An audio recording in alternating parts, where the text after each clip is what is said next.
Hey everybody, it's Phil Kern, the Tool and Die Guy. Got a little mailbag segment tonight. This is from Mark.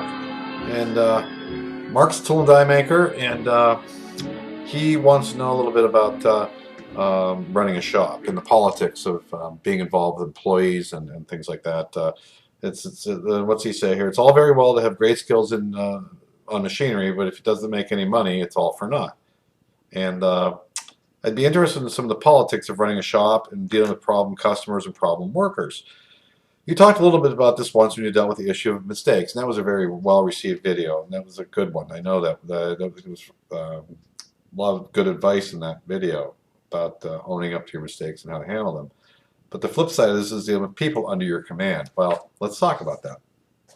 I know a lot of people that watch my videos have designs on starting a small shop or may already own one. So let's talk about people. You know, at the age of 54 now, when I started my first shop, I was 31. And, you know, young, brash, and ready to take on the world. And, you know, 31, you don't know anything. You haven't screwed up enough stuff to know anything. And with the benefit of being married to a psychotherapist, I've learned a lot from her about direct communication and how to handle people. You know, I'm, as you know, kind of a glib type of guy. I can turn on a video camera and chat, and everybody thinks, you know, obviously I'd be good with people, and most of the time I am, but I still have my issues with certain personalities. So let's just start with dealing with personalities. And this is a gold mine tonight, so take a few notes here, okay? This is good stuff that most blue-collar guys, me included, never heard of. So you want to deal with people? Okay, I'm going to give you my advice. First of all, let's talk about running your own business. You know, it all comes down to leadership. And you can lead by example. That's a good way, always a good way. And Joe Paterno said, you know, you can never drown in your own sweat. And or that might have been Lou Holtz. I'm sorry, but little things I've learned throughout the years about leadership. And let me tell you, saying thanks to somebody for doing a good job is step number one. I've worked with so many personalities and customers and employers that you know, you kill yourself to get something done because they know you need to get it done that day. All you have to do is say, hey, Phil, thanks, that was appreciated. You know, I've been doing this for almost 40 years and it still puts a spring in my step. Somebody recognized me for what I do. After 40 years, I could be like, yeah, what the hell? But no, I do appreciate that. And the other thing is that the other attitude would be, that's what I pay you for. I'm not going to thank him. I pay him this much an hour, and that's what he's supposed to do. That's, yeah, that's an attitude that's out there, and it's a shame because a small thank you and hello from your boss in the morning, that's all you need. Most people, that's all they do. They recognize that I'm there. So the first thing a boss should do every day is walk around the shop. I don't care how busy you are. The people in your shop are your gold mine because the machines might be really great, but if somebody's not running that cares about what they're doing, you're not going to make any money. So always say thanks to your employees.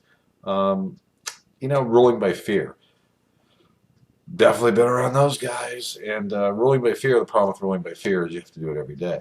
Unless you whip these people into shape every day and make them afraid of you, your business will die. So you have to just get up every morning and terrorize your employees.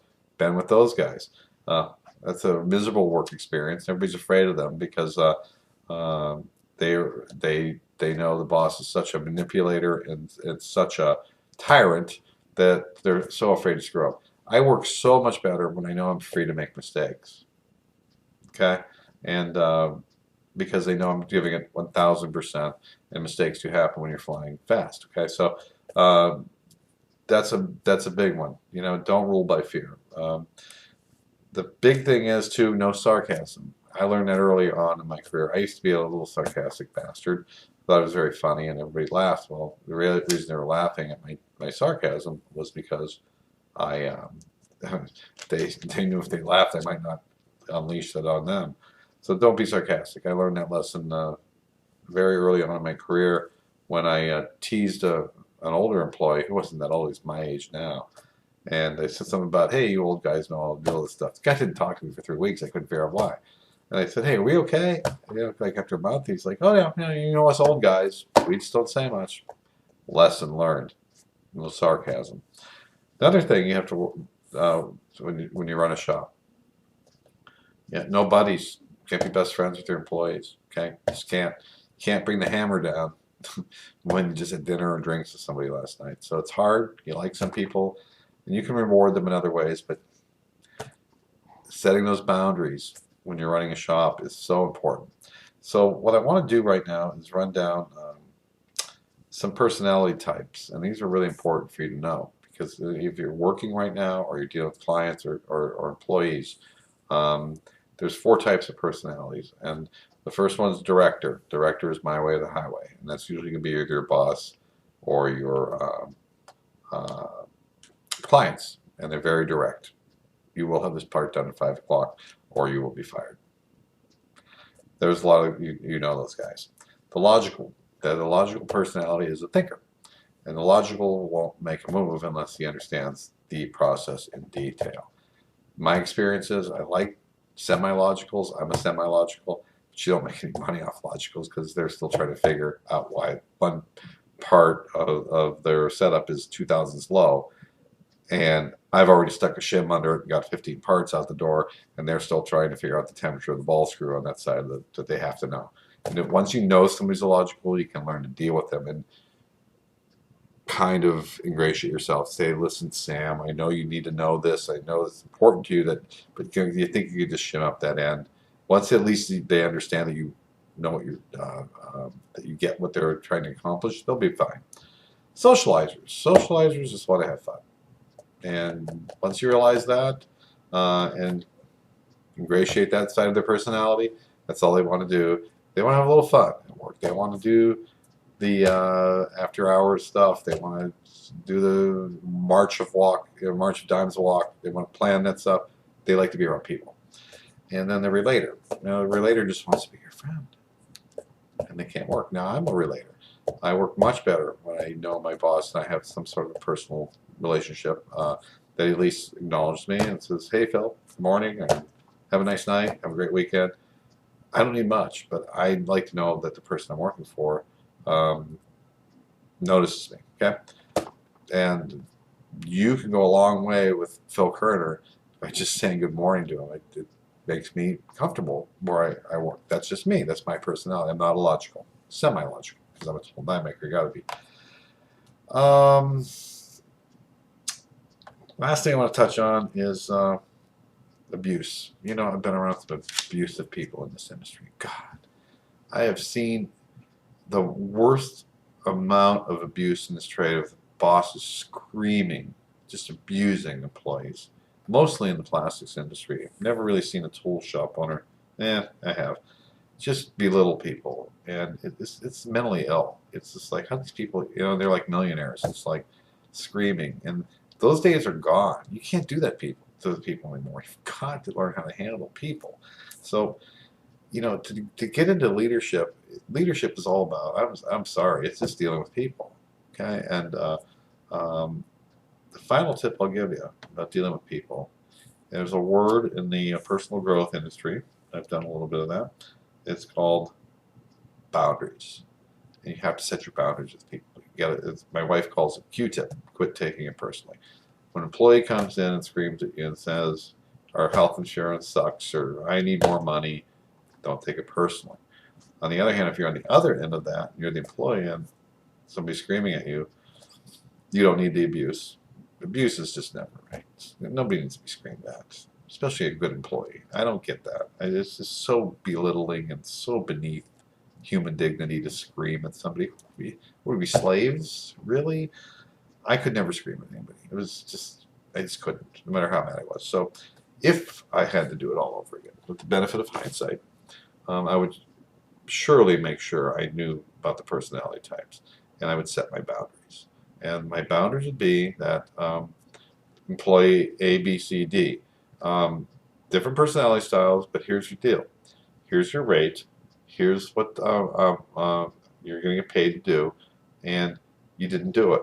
And I'm sorry, you're fired because you didn't do it. And next, it sounds cold, but we get into this thing because we're craftsmen, and that was my biggest downfall, was that I know what a guy goes through every day, and it was hard for me to fire people. But I always made a rule. I hired the people I fired, but I never made a foreman do it. So you've got to make sure right from the start. You don't have to be an arrogant bastard. You need to establish boundaries with your employees. You've got a business to run. You're paying them to do it. You don't have to be a jerk about it, but once you set good, healthy communication boundaries, and they understand you're the boss and not the party animal or not the abusive, guy that comes out and screams at them when they screw up, the nutcase. Because I've been around the nutcases. You don't want to be a nutcase. There's too many of them out there, and you know what? I think that's a dying breed. Got to deal with people and get on their level a little bit, but also establish boundaries and just make sure that you're just not taking things personally. If you have to fire somebody, just fire them. It's a business. It's the way it goes. And as long as your boundaries are clear and you've made sure that they need to know what they're required to do, this job is due on Friday. As long as they come in on Tuesday and say, this isn't going to make it on Friday, we can talk about it. Don't walk in on Friday and say, hey, no, I'm leaving, but this job isn't done.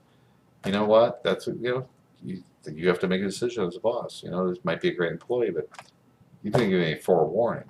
You have to be analytical and deal with it. Okay, so that's the biggest thing I would do differently. I would have definitely set my boundaries a lot firmer with my employees, and I was never best friends with them, but I did hang out with them socially a little bit. And you just establish the ground rules and make sure they understand you're the boss, and you don't have to be a jerk about it. Say good morning to them, pay them well, expect the best. If they don't deliver the best, you have to have mechanisms to deal with that, and you can't do that if you're drinking with them.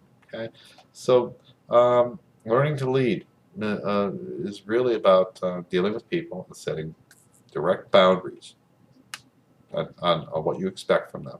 No gray areas, and it makes things a lot simpler. So that's a lot, but I hope it helps you guys understand that running a shop and dealing with personalities is not just something you just figure out. I just gave you 12 minutes here, 12 minutes and 25 seconds of just the stuff I dealt with. And I dealt with customers too, and also you have to get control of your customers, and customers can be just jerks. And to get a good customer is a nice guy and pays you on time, gift from God. So what you deal with the customers the same way as you do employees. Boundaries, direct communication, and don't take it personally. Realize what their personality style is and tailor your conversation to them, to their director, their logical, their relator, or their socializer side. Okay? So not something you would normally see on a machining site or the tool and die guy instructions, but this is what you guys asked for, a little bit of people skills. And that's part one. See you in the next video.